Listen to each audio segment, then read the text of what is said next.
Today I'm going to give you some ideas on how to decorate your front door for the holidays. As you can see, I've already hung my garland, and I like to use a lot of natural materials, but my garland is artificial. It's just so much easier. I go ahead and assemble it inside where I'm warm and comfortable. It comes in 3-foot sections that I attach end to end with its own little wire. After I get it assembled, then I wrap my lights through the garland, and lastly I attach the poly mesh ribbon to the garland. The stuff is really cool. It comes in a 30-foot roll. It's 30 feet by 21 inches and it's less than $15. You can get it online, you can get it at a floral supply store, or I've even seen it in little specialty craft stores at the mall. It's super easy to work with, and you can use it again and again year after year. It makes a big impact too. It's a lot of bang for your buck. The way I started mine is I made a bow, which I'll show you how to do in just a minute. It's super simple.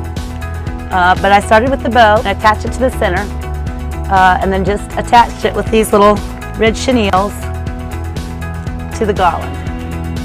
Just every 18 inches or so, until I was down to the end.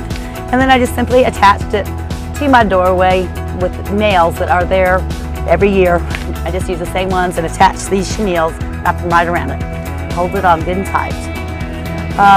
Other than the garland, I have a simple wreath. I use a metal wreath just because my door is black and really a green wreath just wouldn't show up. And then I've also made some poly mesh bows for my lanterns, and I've dressed my pot with Christmas greenery because underneath it doesn't look so great.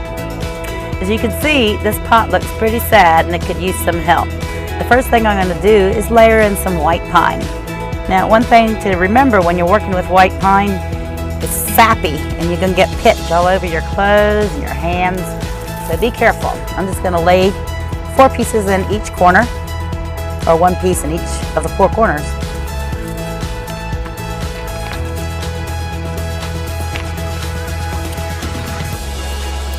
I might put a little extra in there.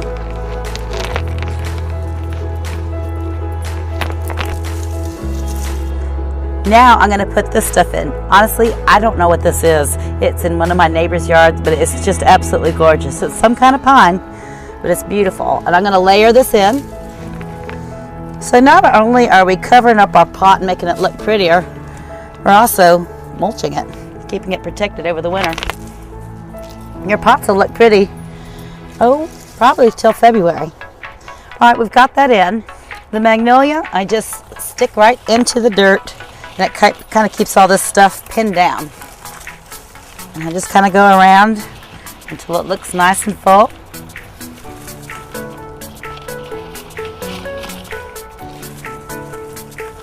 It's already looking a lot better. The next thing I do is put in some nandina berries. Now, most of this stuff I've gotten out of my yard or my neighbor's yard. It's easy to find, but worst case scenario, you could get it from a florist. But see how that nice big pop of red color really brings it to life. And I found some pretty little orange berries too. I'm just going to lay one in. More color.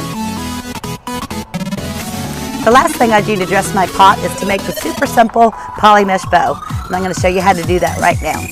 First though, let me say I did buy 2 rolls of this. I bought 1 whole roll for the garland and another roll for the 4 bows, so that makes them each approximately 7 feet.